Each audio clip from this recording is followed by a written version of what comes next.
지금 편집을 마쳤어요.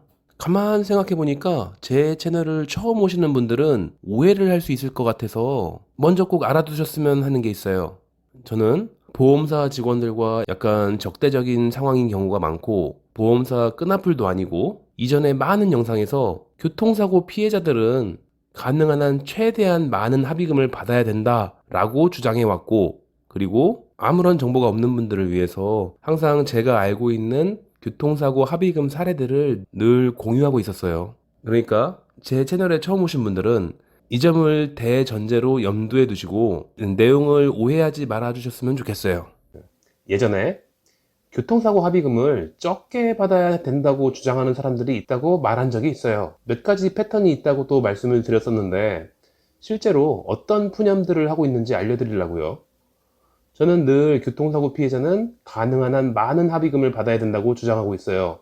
물론 나이롱 환자를 두둔하는 게 아니고, 실제로 치료를 하다 보면 나중에 교통사고 후유증 때문에 치료를 일찍 마치거나 합의금을 너무 적게 받은 것에 대해서 후회하는 분들을 많이 보게 되거든요. 막상 후회되는 상황이 생기면 그냥 아쉬워하는 게 정상이잖아요.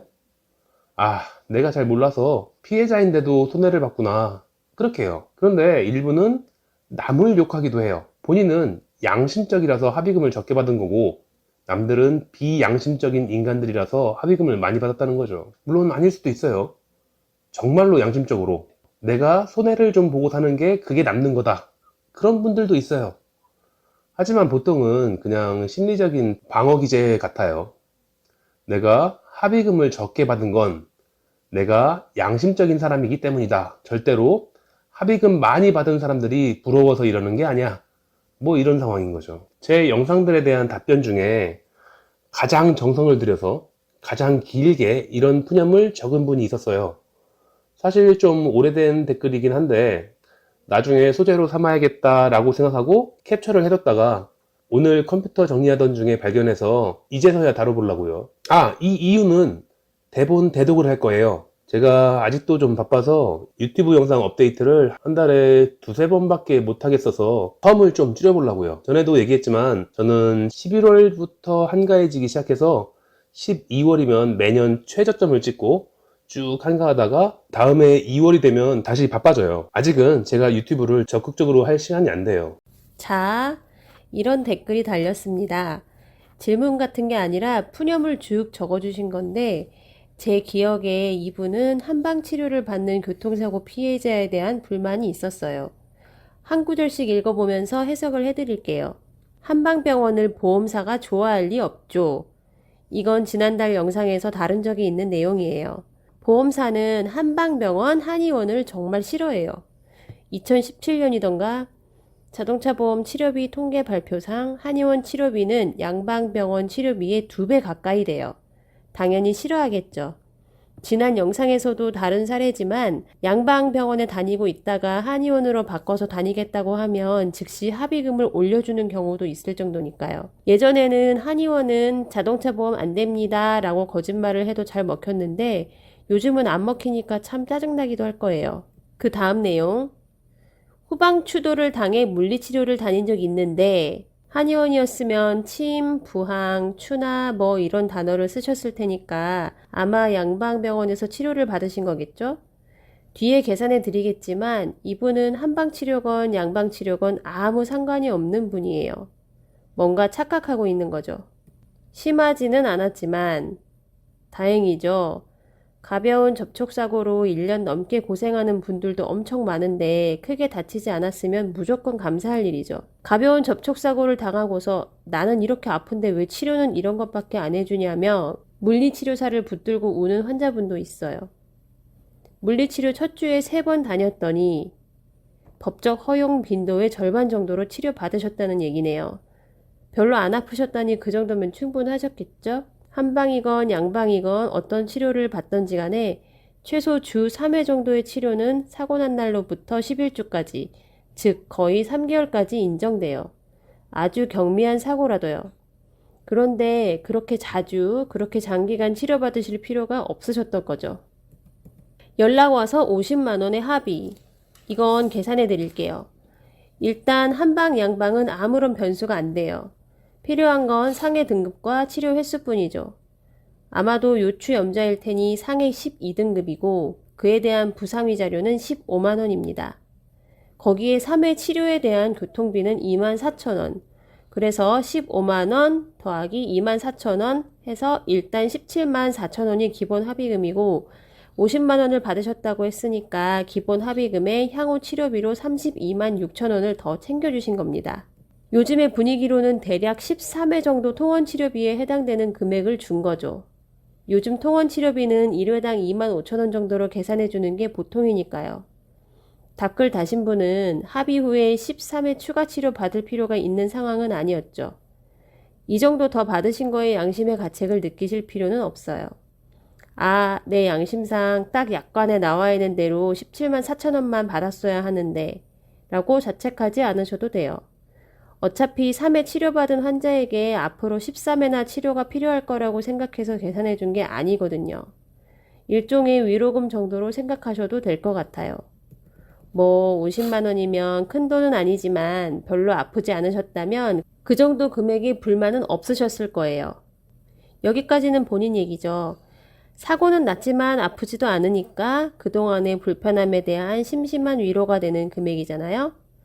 그런데 본인과 달리 아픈 사람들도 50만 원에 합의를 하면 만족스러우실까요? 다음 줄 보니까 지인의 말에 한방병원에 입원했으면 200만 원은 받았을 거다 라고 돼 있네요.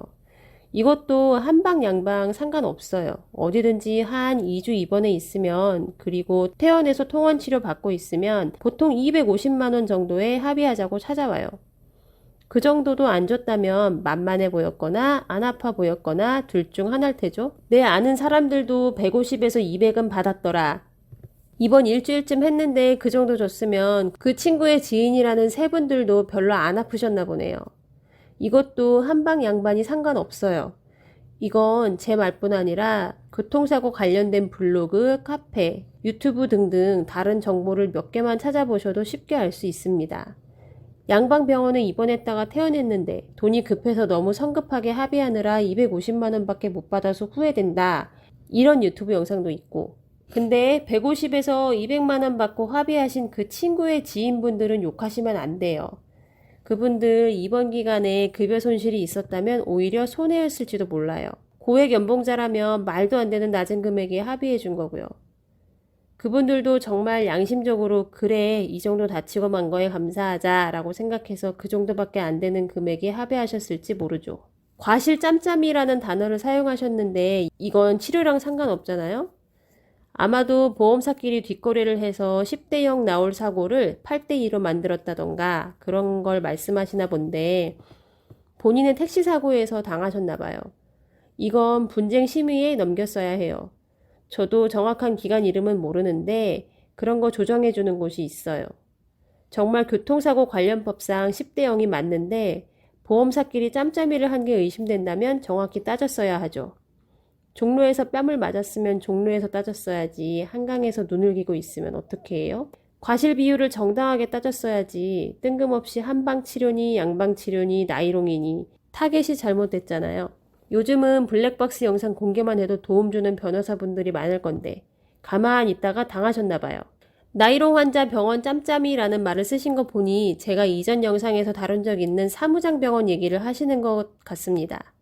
그런 데가 있긴 해요. 하지만 병원이 돈을 쫓기 시작하면 저런 곳이 많이 생기기 때문에 징계 수위가 높아요. 그 병원의 실소유주 그리고 바지사장벌 되는 의사들은 평생 회생 불가능한 징계를 받게 되고 대개는 면허 취소를 당해서 재판 결과 나오면 한참 동안은 취업도 안 돼요. 불필요한 보험수가 부담만 늘어났다. 불필요한 보험수가 부담만 늘어났다는 걸 보니까 보험수가라는 건 이럴 때 쓰는 단어가 아닌데 아마도 보험 할증이 생겨서 연간 보험료가 높아졌다는 뜻이겠죠? 이런 말을 하시는 걸 보니 상대방이 나이롱 환자인데 병원이랑 짜고 입원을 해버려서 내 보험료 올라갔다 라고 푸념하시는 거겠죠? 이 푸념에는 문제가 있어요. 그 택시기사분이 정말 아픈 건지 나이롱 환자인지 어떻게 하시나요? 사고 직후 안 아파 보여서 그렇게 생각하시나요? 본인은 안 아팠으니까 모르시겠지만 교통사고는 사고 직후에 전혀 아프지 않다가 하루 이틀 지나면서 아픈 데가 하나하나 늘어나는 경우가 엄청 많아요. 그러니까 애초에 과실 비율에 불만이 있었다면 그때 따졌어야죠. 교통사고 시뮬 엔진 개발. 아마 마디모 프로그램 얘기하시는 거겠죠? 개발이라기보다는 네덜란드에서 사용하던 걸 수입해온 거, 그거 말하시는 거 맞죠? 이건 언젠가 따로 다룰 내용인데, 마디모 프로그램은 가해자로 몰린 억울한 사람을 구제하는 경우보다 정말 아픈데도 치료를 못 받게 만드는 오류들 때문에 문제가 되는 프로그램이에요. 이것 때문에 얼마나 많은 사람들이 억울하게 당했는데요. 의료계 쪽에 로비라도 있는지, 의료계 로비가 아니라 의료계에서 많이 답답해했죠. 나라 돈 들여서 네덜란드에서 수입해 왔는데 실적이 필요했는지, 아니면 국내 상황이나 한국인 체격에 대한 데이터가 미비했던 건지, 도입 초기에 수많은 사고에서 이 사람이 아픈 건 교통사고와 관계없다라는 답변만 내놔서 환자분들이 아픈데도 보험 취소당하고 다들 자기 돈 들여서 치료를 받으셔야 했으니까요. 정말 많이 아픈 분들은 마디모 불복해서 소송을 가야만 했던 경우도 많고요. 그러니까 마디모는 환자나 의료계를 위해서가 아니라 보험사의 지출을 줄여주는 역할에 더 충실했던 거죠. 그래도 요즘은 예전 도입 초기처럼 엉망으로 결과를 내놓지는 않는다니 다행이에요. 대부분 개발된지 모르고 산다. 예전에는 그러니까 보험사들이 정말 못된 짓을 많이 할 때 그때는 자기 보험사의 가입 고객이 사고를 내면 보험사에서 적극적으로 마디모를 권했던 적이 있어요. 그래서 그 당시 사고를 내본 사람은 다들 마디모를 알아요. 물론 피해자들은 너무 억울한 일을 많이 당했으니까 아주 잘 기억하고 있을 테고요. 지금은 뭐 예전처럼 마디모 신청을 남용하지 않으니까 잘 모르는 분들이 많을 테고 이건 좋은 현상이에요. 정말 억울한 상황에서 자기 보험사에 물어보면 안내해 줄 테니까 이제 정말 필요한 사람만 정보를 얻게 된 거죠. 아까도 말했지만 요즘은 예전처럼 무조건 보험사에 유리하게 결과를 내놓지 않으니까 다행이에요. 보험사가 부당 청구하면 보험사 선에서 활용하는 것 같다. 정말 무슨 소린지 모르겠어요. 부당 청구라고 생각하시면 심사평가원 결과에 대해 보험사에서 이의를 신청하거나 분쟁심의위원회에 넘겨보거나 소송을 할 건데 그게 마디모랑 무슨 관계가 있는지 모르겠고 그리고 마디모는 보험사가 아니라 보통 가해자가 신청하는 건데 혹은 보험사가 아무래도 저 사람 나이론 같으니 마디모 신청해보라고 가해자에게 조언을 하는 거던데 정말 무슨 소린지 모르겠어요. 뭔가 착각하고 계신 건가 봐요. 이 채널도 실적을 위한 홍보용으로 운영하는 게 아닐까 싶은데 와 이거 정말 너무 반가운 말이네요. 홍보 목적으로 채널 만든 게 맞아요. 한의원 어디냐고 물어보는 질문 댓글에 전혀 답변을 안 하고 있고 한의원 상호가 노출되는 장면은 최선을 다해 모자이크로 가리고 있고 찾아오시겠다고 하면 가까운 한의원으로 가시라고 말하고 있지만 홍보가 목적인 건 맞아요. 홍보를 제대로 하려면 한의원 상호를 자꾸 언급하고 한의원 물어보실 때마다 주소 적어드리고 어서 오십시오라고 해야 할 건데 그리고 합의금 얘기가 아니라 내가 치료를 이렇게 잘한다 라는 걸 자꾸 어필해야 될 텐데 참 마케팅 실력이 형편없죠.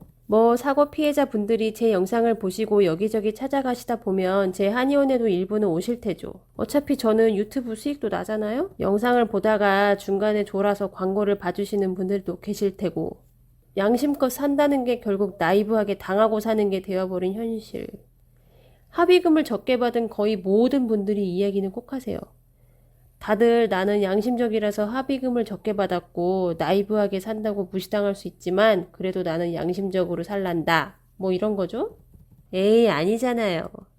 아픈 데도 없고 병원에 3번만 치료받으러 가셨으니까 별로 크게 성가신 것도 아니었을 테고 피해를 본 게 별로 없으니까 솔직히 50만 원이면 이미 충분하고 넘치도록 많은 합의금을 받으신 거잖아요. 그리고 본인은 양심적이라는 거니까 다른 사람들은 비양심적이라고 욕하시는 거잖아요. 자기가 아파보지 않았다고 해서 남들을 비양심적이라고 하면 어떡해요. 아프고 병원에서 낭비되는 시간이 아까운 분들일 수도 있는데요. 자, 이 답글에 대해서 이렇게 나름 꼼꼼하게 영상을 만든 이유는 이분이 정말 전형적인 케이스이기 때문이에요. 항상 결론은 나는 양심적이고 니들은 비양심적이다 이렇게 끝나죠. 이런 분들에게 조언을 드리자면 첫 번째, 사고는 평생에 한 번 당하기 어렵잖아요. 뭔가 결정을 하고 도장을 찍기 전에 최대한 좀 알아보세요. 요즘은 유튜브만 뒤져도 참고할 만한 영상이 엄청 많아요. 예전에는 보험사 끈앞풀들이 정말 거지 같은 영상들을 열심히 올렸었는데 요즘은 현직 전문가들이 만든 채널도 많아요. 두 번째, 상대방 운전자에 대해서 섣불리 결론 내지 마세요. 정말 아픈 사람이면 어떻게 하려고요?